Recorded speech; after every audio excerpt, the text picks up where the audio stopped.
Hello दोस्तों, my name is Abdul Rauf. I am engineering drawing instructor Ahmad Abdullah Garib ITI के YouTube channel में आपका स्वागत है। आज दोस्तों हम लोग देखेंगे कन्वेंशनल लाइन। जैसा कि हम लोग जानते हैं, एक वर्कर किसी भी जॉब को उस वक्त तक नहीं बना सकता है जब तक उसके सामने उसकी ड्राइंग ना हो। इंजीनियरिंग ड्राइंग में बहुत सारे ड्राइंग्स ऐसे होते हैं जिसमें अलग अलग टाइप्स की लाइन बनाई जाती है, जो हम लोग आज यहाँ पर देखेंगे। जैसा हम जानते हैं कि किसी भी लैंग्वेज का एक अलग अलग अल्फ़ाबेट्स होते हैं जिसके जरिए वो वर्ड बनाते हैं, उसी तरह से इंजीनियरिंग ड्राइंग में ये जो लाइन्स है जो आपके सामने दी हुई है, ये लाइन भी इंजीनियरिंग ड्राइंग के अल्फ़ाबेट्स है और इसको वही आदमी समझ सकता है जिसको इंजीनियरिंग ड्राइंग के बारे में जानकारी हो। अब यहाँ पर हम लोग देखेंगे definition of line. Line is a set of point. यहाँ पर इसका मतलब ये हुआ कि लाइन जो है वो पॉइंट का सेट है। पॉइंट का सेट का मतलब ये हुआ कि इसमें जितनी भी लाइंस बनाई जाती है उसकी थिकनेस अलग अलग होती है, अलग अलग पॉइंट पे वो कंप्लीट होते हैं।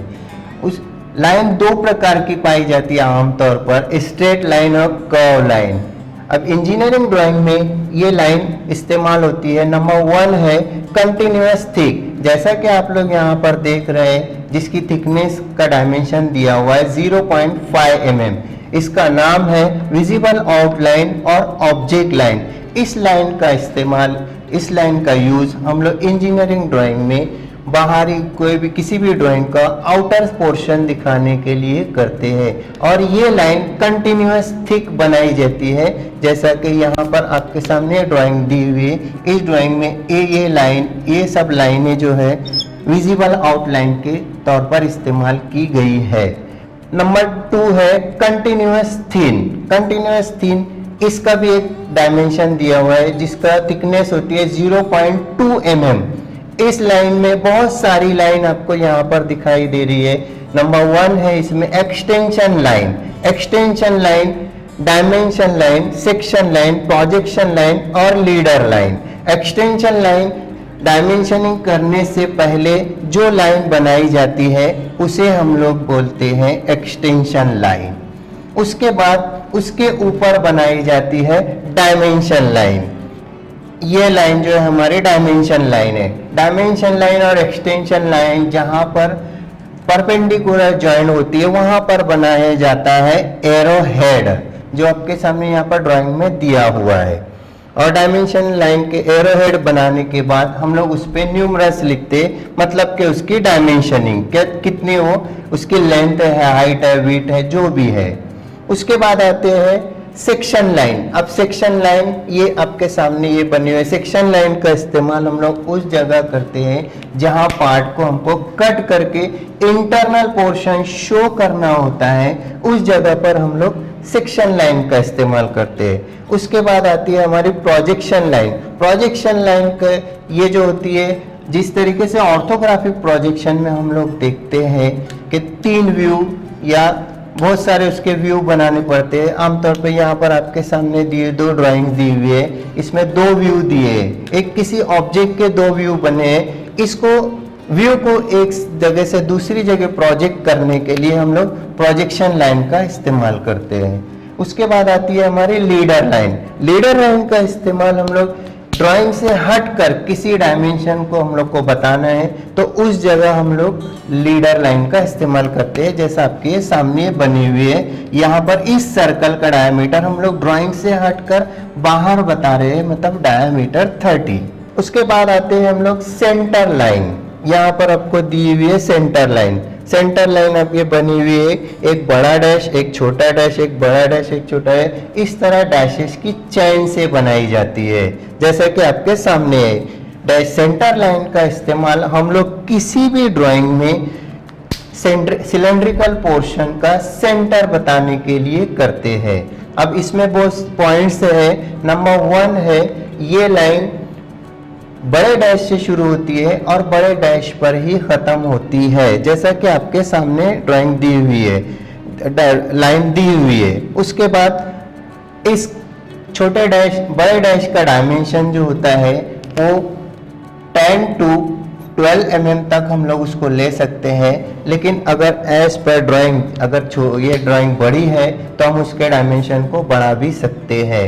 उसी तरह से छोटे डैश का डायमेंशन होता है 2 to 3 mm और दोनों डैश के बीच का गैप लिया जाता है 1 mm और ये लाइन हमारी थिन होती है।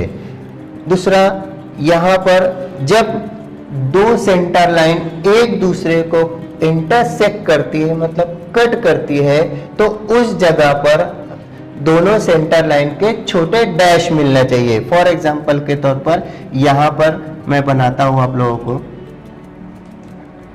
ये हमारी सेंटर लाइन है। अभी दूसरी अगर सेंटर लाइन आती है तो दोनों सेंटर लाइन के छोटे डैश एक दूसरे को कट करना चाहिए। यहाँ पर ये हमारी सेंटर लाइन हो गई। उसके बाद आते हैं हिडन और डॉटेड लाइन। यहाँ पर हिडन से ही आप लोगों को थोड़ा समझ में आ गया होगा।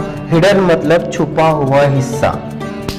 इंजीनियरिंग ड्राइंग में अगर कोई पोर्शन छुपा हुआ है जो हमको नजर नहीं आ रहा है और उसको हम लोग को ड्राइंग में अगर शो करना है तो हम लोग हिडन और डॉटेड लाइन का यूज करते हैं।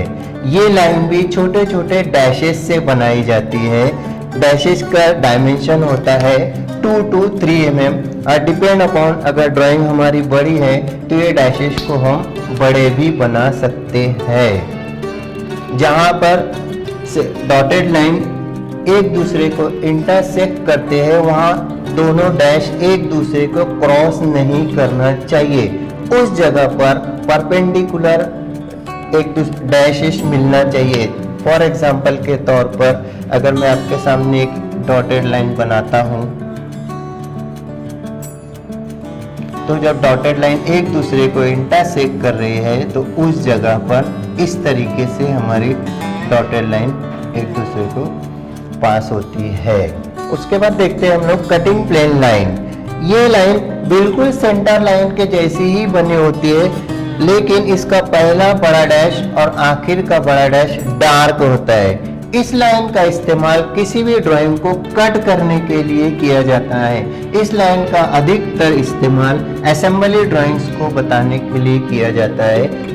उसके बाद जब इस लाइन से हम लोग किसी ड्राइंग को कट करते हैं, उसके बाद कटे हुए हिस्से को हम लोग को सेक्शनिंग करना पड़ता है, जैसा ये आपके सामने दिया हुआ है। इस लाइन के ऊपर दो एरो हेड बने हुए थे, वो उस डायरेक्शन को आपको बताते हैं कि हम लोगों को किस डायरेक्शन से ऑब्जेक्ट को कट करके उसके व्यू बनाना है। जैसा फॉर एग्जांपल के तौर पर ये आपके सामने दिया हुआ है। हमारी नेक्स्ट लाइन है शॉर्ट ब्रेक लाइन और इरेगुलर बाउंड्री लाइन। इस लाइन को इस तरीके से बनाया जाता है। इस लाइन का इस्तेमाल छोटे ड्राइंग को ब्रेक करने के लिए किया जाता है। फॉर एग्जाम्पल अगर हमारे पास पेपर कम है और हमारी ड्राइंग बड़ी है तो उस जगह पर हम लोग सेम अगर एक पार्ट सेम ड्राइंग का है तो हम लोग उसको ब्रेक बीच में ब्रेक देकर हम इस लाइन का इस्तेमाल कर सकते हैं, शॉर्ट ब्रेक लाइन और इरेगुलर बाउंड्री लाइन। उसके बाद आते हैं नंबर 2 है लॉन्ग ब्रेक लाइन और जिगजैग लाइन। जिस तरीके से शॉर्ट ब्रेक लाइन हम लोग छोटी ड्राइंग के को ब्रेक करने के लिए बनाते हैं, उसी तरीके ब्रेक करने के लिए उसका यूज करते हैं। उसी तरीके से लॉन्ग ब्रेक लाइन और जिगजैग लाइन का इस्तेमाल यूज हम लोग किसी भी बड़ी ड्राइंग को ब्रेक करने के लिए करते हैं। ये लाइन इस प्रकार बनी होती है।